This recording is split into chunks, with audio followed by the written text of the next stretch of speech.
Yo, yo, yo, it's your boy Casual Rail with the Silent A podcast. And man, we back with another one and a quick one at that. And as you already can see, your boy's on the road, getting it in, moving around, but we still want to talk this boxing talk and bring it to you the only way we know how to bring it, and that's keeping it real. Hey, we had a hell of a fight this weekend with Anthony AJ Joshua taking on Robert Helenius. Yeah, that's right. AJ Joshua knocked out Robert Helenius in the 7th round this weekend and put on a hell of a performance in our eyes. With that said, we saw a lot of mixed reviews, a lot of commentary, a lot of back and forth, and nervous energy is the overall consensus, right? A lot of people were upset with the performance until he knocked them out. And then everybody's like, oh, crazy. So it's never good enough, right, for AJ. And some of it's his own for being who he is and pumping himself up and just being the star that he is, right? So there's always going to be criticism. Can't make everybody happy. But with that said, nervous energy, is that true? In our eyes, no. What you saw from Anthony Joshua was a fighter with a game plan that his coach was implementing, coaching him throughout the fight, and Anthony AJ Joshua listening to instruction. People forget that Robert Helenius is a hell of a fighter. Yeah, Deontay, the Bronze Bomber Wilder, knocked him out in the first round, destroyed him like he does many of fighters, because that right hand is dynamite and he will be a Hall of Famer sooner than later. But that did not erase the fact that Robert Helenius is a good fighter, strong fighter. He's big. And then B, and probably most important, people forgot this was a late replacement. Just because somebody's a late replacement doesn't mean, oh, it should be an easy knockout because they're not prepared. No, Robert Helenius just fought the week before, was in shape, ready to go. Big fighter. He's 6'8", 6'9". You can't mess around with that kind of fighter that's got enough pop.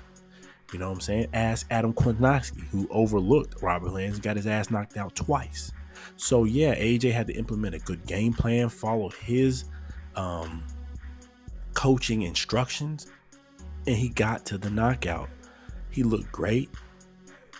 He could be hesitant at times. I can see where people were like, oh, he's a little hesitant, but no, he was moving. He was actually boxing. It's called boxing. I know a lot of us don't like to see that. The heavyweight want to see them rock him, sock him, and slug it out. But hey, it's boxing first, and that's what AJ was doing. He was trying to set it up, and in our eyes, he boxed beautifully. Yeah, he could have pressed the gas a little bit more, show a little bit more killer instinct, but at the same time, in the heavyweight division, as you already know, one punch can change everything, and AJ already knows that when Andy Ruiz caught him slipping. So Anthony Joshua is no fool. He's no dummy. He implemented a smart game plan, followed the coaching direction, and got to the victory via knockout. It was there. He was just building it up and setting it up. He's not going to go in there like an idiot and try to just knock him out. He could. He has the power to do it. But he implemented a game plan. That's what you saw. There's no nervous energy there. And as you can see at the end of the conference there, and after the backroom, postpone, whatever you want to call it, conference, AJ calling out Wilder. They want that fight next. They believe it's going to be next. And we want that fight next for sure. We've been waiting too long for these knockout kings to get in the ring with each other. And there's no nervous energy. He's not scared. He just implemented a game plan and got the work done. If you didn't like it, I understand. But the man boxed, and he boxed well. That's it. There's no story there. The man's not nervous. He's not hurt. He's not gun shy.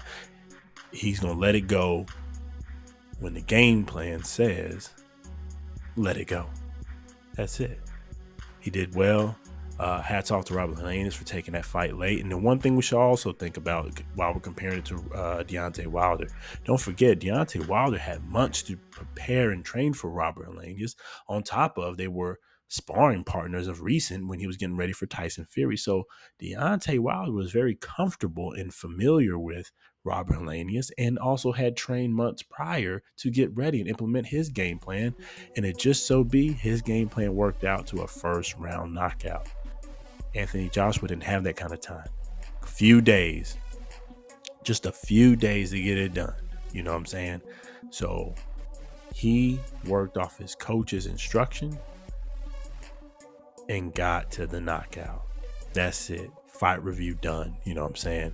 Hats off to Anthony AJ Joshua. But with that said, let's get this Wilder AJ fight finally going. Both men are free. Both men are available. There's no reason it should not happen early 2024. I'm thinking February after the Super Bowl, time frame. February, early March. There's no reason. I mean, I know Wilder hasn't fought almost in about a year when October hits, but hey, this is it. We're tired of waiting. Let's get it done. This is a mega fight.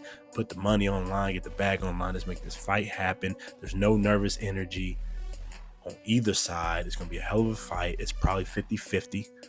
Whoever lands first and lands clean, that's who's going to win this fight between Deontay Wilder and AJ. But we'll give our early pick and first look at that fight, especially when it's announced. We already know kind of who we think's going to win, but we'll weigh it out and do some assessment analysis and bring it to you. But hey, either way, we talked too long on this already, man. Hats off to Anthony AJ Joshua. Hell of a performance. No nervous energy. You implemented the game plan appropriately and listen to your coach and got it done. Shout out to Derek James. I know you had a hell of a loss when it came to Spence a few weeks ago, but you stayed focused and brought your heavyweight fighter up on a late minute replacement and got the job done and put it on perfectly with a knockout. Hey, this your boy Casual Rev. If you don't agree with what we said, comment below, but hit that like button first and let us know what you're talking about, what you got to say. With that said, man, it's your boy Casual Rev with the Silent A podcast. And always until next time, peace.